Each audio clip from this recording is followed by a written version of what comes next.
गीता और भागवत पढ़े ना बुझे शब्द ठिकाने। बताओ, कहते जो सही नाम है, सही मंत्र ठीक ठिकाने का, जो मोक्ष करने वाला, सतलोक ले जाने वाला, उसको कोई नहीं बोलता। तो दास आपको बताना चाहता है कि आपने भी ये कुर्बानियां बहुत बार दे रखी है। इतना आसान नहीं है यहाँ सतलोक आश्रम में आकर सत्संग सुन लेना। क्या करें गुरुदेव, तुमने भी कुर्बानियां बहुत कर रखी हैं, और इतना आसान नहीं है इन सतलोक आश्रमों में आके ये सत्संग सुन लेना। परमात्मा के सब बच्चे हैं, परमात्मा भक्ति की प्रेरणा सब में करता है। मालिक को पता है कि जो विशेष आत्मा है वो तो साथ संगति से जोड़ दी गई है। अब इनको कैसे छोड़ दूं? तो इनको भी तो भक्ति पे लगा के रखना है। भले ये मर्यादा ना निभा पा रहे हो, भले अपने गुरु को परमात्मा नहीं मान पा रहे हो, इनके संस्कार कमजोर हैं, लेकिन परमात्मा ने भक्ति पे तो लगा के रखना है, नहीं तो दूसरे पंथों में जाएंगे या भक्ति छोड़ के बैठ जाएंगे। तो भले मर्यादा तोड़ रखी है, लेकिन कम से कम मेरे चरणों में तो पड़े हैं। इसलिए परमेश्वर कह रहे हैं कि इन सतलोक आश्रमों में आना इतना आसान नहीं है। तो आपको बताना चाहता है कि आपने भी ये कुर्बानियां बहुत बार दे रखी है। इतना आसान नहीं है कि यहाँ सतलोक आश्रम में आकर सत्संग सुन लेना। इतनी जबरदस्त किस्म लेकर जन्मे हो बच्चा तुम, और अब के आपको कांटा भी ना लगन दे जाता, तो मर्यादा रही हो।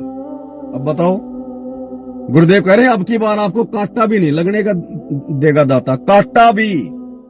जबकि इन आश्रमों से जुड़े हुए भाई बहनों के तो दुर्गति से मौतें हो रही हैं, अकाल मौतें। 13 भगत भाई बहन एक साथ मर रहे एक्सीडेंट में, 13। आश्रम में सेवा करते करते समय टैंक में जहरीली गैस से भगत मर रहे हैं, ट्रैक्टर के नीचे दब के भगत मर रहे हैं सेवा करते करते। क्यों लग रहा है कांटा?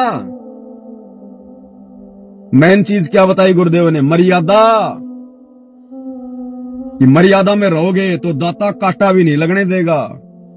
और मर्यादा भाई, इन आश्रमों में जाना मर्यादा तोड़ना, इन आश्रम वालों की कुसंगति करना मर्यादा तोड़ना, क्योंकि तुम्हारे से भक्ति बनवाने वाले काम तो सौपन में भी नहीं करवाएंगे, ये भक्ति बर्बाद करवाने वाले सारे काम करवाएंगे तुम्हारे से। तो क्यों मर रहे हो फिर? परमात्मा तो कह रहे कांटा भी नहीं लगे। अरे कांटा तो सत्सेवकों के नहीं लग रहा।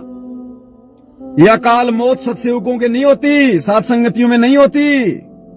इन आश्रमों में आने जाने वाले रास्ते में एक्सीडेंट हो के मर रहे हैं रोड पे, फुट फुट के। क्यों लग रहा है कांटा? क्योंकि मर्यादा नहीं है। दुख किस पे लेकर जन्मे हो बच्चा तुम, और अब के आपको कांटा भी ना लगन दे जाता, तो मर्यादा रही हो। कांटा भी नहीं लगन देगा। इसने हम इतने प्यारे लगा, हाँ, जितना आपने अपने बच्चे लगे, उससे ज्यादा लगते हो। और फिर अपने बच्चे को दुखी देख सकता है? ये तो सक्षम है, समर्थ है। हम तो भाई गरीब आदमी हो, बच्चे भी दुखी, हम भी दुखी, बच्चों को देखकर हम दुखी, तो रोए लगे, हम कर कुछ नहीं सकते। और ये सब कुछ कर देगा, आपका घर भर देगा, आपको निरोग कर देगा, आपको सतलोक में ठा के धर देगा, आपका घर भर देगा, आपको निरोग कर देगा। निरोग यानी आपको कभी जिंदगी में कोई बीमारी नहीं होगी। अब जो परमात्मा सत्संग में ये बात कह रहा है कि ये परमात्मा अगर भक्ति करोगे तो आपको निरोगी बना देगा, फिर हॉस्पिटल क्या अपने फूफा के लिए बना रहे हो क्या? अरे हॉस्पिटल किस लिए बना रहे हो फिर? क्या ये शब्द कहने वाला सतगुरु धनाना आश्रम में हॉस्पिटल खुलवाएगा क्या? अरे हॉस्पिटल तो रोगियों के लिए बनवाई जाती हैं, और तुम्हारा गुरु कह रहा है कि मैं भक्ति से तुम्हें निरोगी कर दूंगा। निरोगी यानी कभी तुम्हें कोई रोग ही नहीं होगा। तो फिर धनाना आश्रम में 10 एकड़ जमीन में, 10 एकड़ जमीन में इतनी बड़ी हॉस्पिटल 3-4 मंजिल की क्यों बनाई जा रही है भाई? अब बताओ, तुम्हारा गुरु बनवा रहा है क्या हॉस्पिटल? अरे गुरु तो कह रहा है कि मैं तो निरोगी कर दूंगा मेरी भक्ति से, ये थोड़ी कहा कि हॉस्पिटल बनवा के करूंगा। और चलो हॉस्पिटल तो भी बनी भी नहीं है, काम चल रहा है।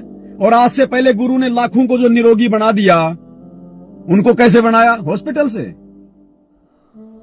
तो ये काल प्रेरणा से चल रहा है सारा हॉस्पिटल का काम, इन आश्रमों का काम। ये तुम्हारा गुरु क्या शब्द कह रहा है और आश्रमों में गुरुजी के ज्ञान के विरुद्ध सारे कर्म हो रहे हैं। अरे संत भी अगर हॉस्पिटल का काम शुरू करवाएगा तो संत की भक्ति क्या खाक है? फिर किस काम की संत की भक्ति? अरे संत शरण में आने से आई टले बला, जय मस्तक में सूली हो कांटे में टल जा। दुनिया भर की बड़ी बड़ी हॉस्पिटलों से दुखी होके दुनिया संत रामपाल जी के शरण में आके ठीक हो रही है, और ये मूर्ख परिवार सतगुरु रामपाल जी का ये हॉस्पिटल ही खोल रहा है। ये तो धंधा कर रहा है, धंधा। तुम्हें भक्ति से भी लूटेगा, क्योंकि इनको पता है, काल को पता है कि आने वाले समय में इन सब की मर्यादा तोड़वा दी गई है। तो ये क्या होंगे? ये रोगी होंगे, बीमार होंगे। ये भक्ति का इनको कोई लाभ होगा नहीं, फिर पड़ेंगे ये बीमार। अब बीमार पड़ेंगे तो फिर क्या होगा? पैसे जमा कराओ, धनाना आश्रम में हॉस्पिटल में एडमिट हो जाओ। तुम्हें ज्योति पाठ के नाम पे भी लूटेंगे, और तुम्हें फिर ये स्वास्थ्य ठीक करने के नाम पे भी जो है वो लूटेंगे। ये दोनों तरफ से खा रहे हैं, दोनों तरफ से। दास ने पहले भी एक चुटकुला सुनाया था, अभी सुनाता हूं तुम्हें। इन सतलोक आश्रम वालों की कोऑर्डिनेटरों की हालत क्या है। एक बार क्या हुआ, जंगल में कोई गधा चला गया गलती से। अब जंगल में गधे होते ही नहीं इतने। अब जंगल का राजा शेर किसी दिन के लिए 2-4 दिन कहीं बाहर गया हुआ था। अब जंगल में गधा पहुंच गया अंदर गहरा, जहां बहुत सारे जानवर रहते थे। अब गधा जब बोले तो बहुत ऊंची आवाज में बोलने लगा, लंबा लंबा, ढेचू ढेचू। सारे जानवर डर गए कि भाई ये क्या बला आ गई, भाई ये जानवर तो हमने कभी देखा ही नहीं, और इसका तो मुंह भी बहुत लंबा चौड़ा है। डर गए सारे के सारे, भयभीत हो गए। अब काफी दिन बाद में शेर आया, तो शेर को डरते डरते वहां के लोगों ने कहा, वहां की प्रजा ने, कि महाराज आप कहां चले गए थे हमें अकेले छोड़ के? जंगल में तो ना जाने भयंकर जानवर आ गया। क्या आ गया? बोले जी ऐसे। शेर भी डर गया, पता नहीं क्या आ गया, जब जंगल के जानवर इतने भयभीत हो रहे हैं। तो एक बंदर था, वो बोला महाराज मैं जाता हूं, देखिए क्या माजरा है क्या नहीं है, मैं देखता हूं ये क्या लफड़ा है सारा का सारा। तो बंदर चला गया। अब बंदर तो गांव में भी आ जाता है, जंगल में भी चला जाता है। तो बंदर जाके देख के आ गया, और बंदर ने कहा कि महाराज वो तो गधा है, गधा, उससे क्यों डर रहे हो आप? कुछ नहीं हो। लेकिन उनको कैसे विश्वास हो इस बात का? तो एक वो कौवा था वहां पे वो कौवा था। अब कौवा भी गांव में आता जाता रहता है। तो बंदर ने कह दिया कि वो तो गधा है। तो कौवा बोला महाराज फिर चलो मेरे साथ में। ऐसी कोई बात नहीं, मैं आपको उसका सबूत लाके देता हूं, उसकी लीद लाके दूंगा मैं। तो लीद को सूंघ के जानवर पहचान जाते हैं। तो शेर ने कहा कि चलो भाई मैं भी देखूंगा, कम से कम उसके दर्शन तो कर लूं क्या है। तो काफी सारे जानवर शेर के साथ में और झाड़ियों के पीछे छुप के बैठ गए जहां पे वो गधा था। और वो कौवा बोला महाराज मैं अभी गया और अभी आया, उसकी लीद लेके आया। अब कौवा जाके और उसकी पूंछ के ऊपर बैठ गया और उसको गोबर करने के लिए उसको प्रेरित करने लगा, चोंच मारने लगा। अब गधे ने देखा यार क्या माजरा है, कौवा इतनी चापलूसी क्यों कर रहा आज। तो गधे ने थोड़ा बहुत दिमाग लगाया, इधर उधर देखा तो उसको वो जानवर दिखाई दे गए झाड़ियों के पीछे। तो गधे ने देखा भाई मामला खराब है, और ये कौवा तो मेरी पोल पट्टी खोल देगा आज तो मैं मारा जाऊंगा, शेर मेरे को खा जाएगा। अभी तक तो जानवरों में भय पैदा हो रहा था। तो गधे ने दिमाग लगाया। अब गधे ने क्या किया, अब गधे को मालूम पड़ गया कि ये तेरी गोबर लेगा। तो गधे ने क्या किया, पूंछ ऊपर करी और धीरे धीरे अपनी जो गुदा का जो द्वार था वो खोल दिया और चौथ करने लगा। अब वो कौवा तो बड़ा जो है मतलब मान पड़ाई का भूखा था कि आज मेरी वाहवाही हो जाएगी जंगल में, कि इस कौवे ने तो गधे का पर्दाफाश कर दिया। तो कौवे ने देखा क्यों ना मैं अंदर ही चोंच मार के निकाल लूं। तो जैसे ही गधे ने अपना जो है गुदा का द्वार खोला चौथ करने के लिए, गोबर करने के लिए, तो गधे ने अंदर मुंह डाल दिया गोबर निकालने के लिए। उसको धैर्य नहीं था। अब जैसे उसने अंदर मुंह डाला, गधे ने तुरंत अपनी गुदा का द्वार बंद कर लिया और वो कौवा अपने पंखों को फड़फड़ा रहा। अब भाई अब जितने भी जानवर थे, वो शेर था, सबको पक्का यकीन हो गया कि भाई ये तो बहुत भयंकर बला है। अरे ये तो कोई तगड़ा ही जानवर है, ये बड़े जानवर तो खाता है आगे से और छोटे जानवर खाता है पीछे से। वो शेर जानवर सब भागे जंगल के अंदर डर के। तो भाई ये सतलोक आश्रम मैनेजमेंट हरियाणा तो काल का ऐसा जानवर है, ये भक्तों को ज्योति पाठ और दान के नाम पे भी खाएगा और आने वाले दिनों में ये बीमारियों के नाम पे भी खाएगा। ये हॉस्पिटल इसीलिए खोल रहा है, ये बीमारियों के नाम पे भी तुम्हें लूटेगा, खाएगा। ये दोनों ओर से खाता है, ज्योति पाठ के नाम पे भी खाता है और ये बीमारियों के नाम पे भी खाएगा डरा धमका के। तो भाई सावधान हो जाओ, तुम्हारे बुरे दिन शुरू हो चुके हैं, क्योंकि तुम लोगों ने मर्यादा सतगुरु की रखी नहीं है। अब तुम्हारे पास में हॉस्पिटल में एडमिट होने के अलावा दूसरा चारा नहीं है। सतगुरु को पता था कि आने वाले समय में इनके साथ में यही बनेगी, ये हॉस्पिटल में एडमिट होने के योग्य ही हैं।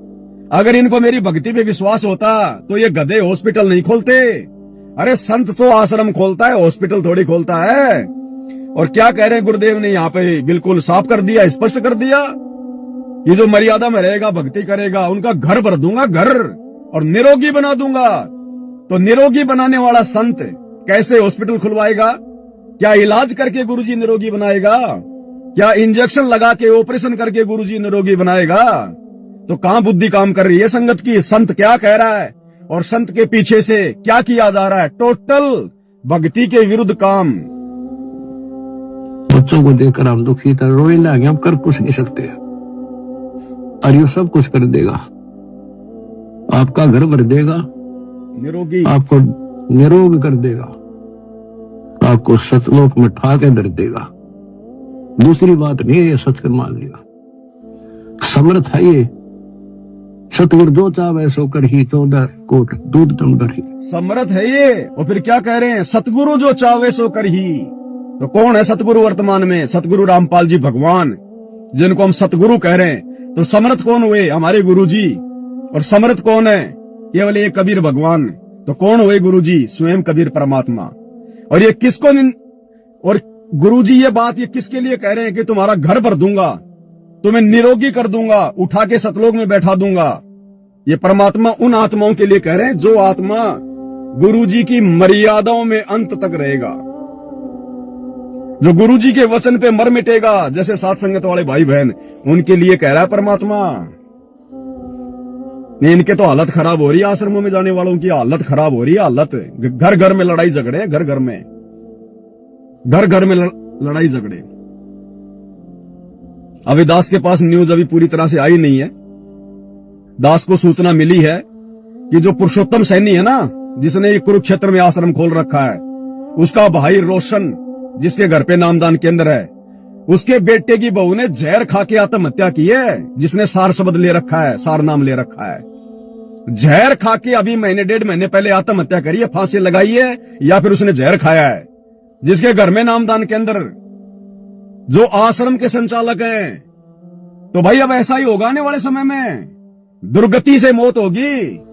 दास ने आपको पहले भी बताया था एक सत्संग में, जहां से गुरुजी ने इनको अपने शरण में लिया था ना, भूत प्रेतों की बाधा से, इनको जो हमल की बीमारियों से, ये वहीं पे वापस बैठा दिए जाएंगे।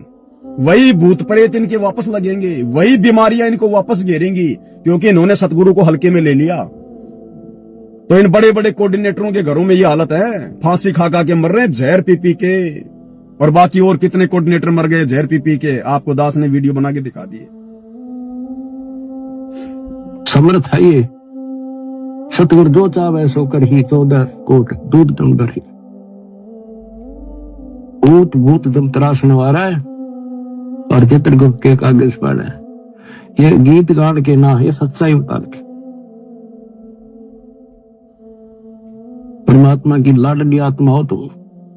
कौन? सत्सेवक भाई बहन, भाई जो गुरु वचन पे डट गए, कट गए फंद 84 के। बाकी परमात्मा की लाडली आत्मा नहीं होती, बाकी तो आत्मा ही होती है। लाडली आत्मा कौन होती है? जो परमात्मा को अपना बाप मान ले, क्योंकि बाप ज्यादा उन्हीं बच्चों को लाड प्यार करता है जो बाप के प्रति पूर्णतया समर्पित होते हैं। एक पति अपनी उसी पत्नी को ज्यादा प्यार प्रेम देता है जो पत्नी अपने पतिव्रता धर्म पे होती है। तो लाडली आत्मा वही होती है जो गुरु के प्रति समर्पित होती है।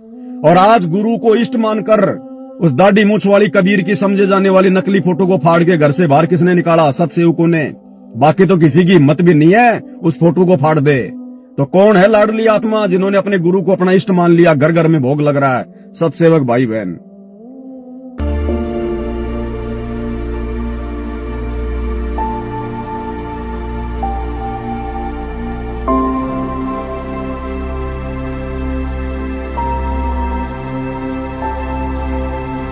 है।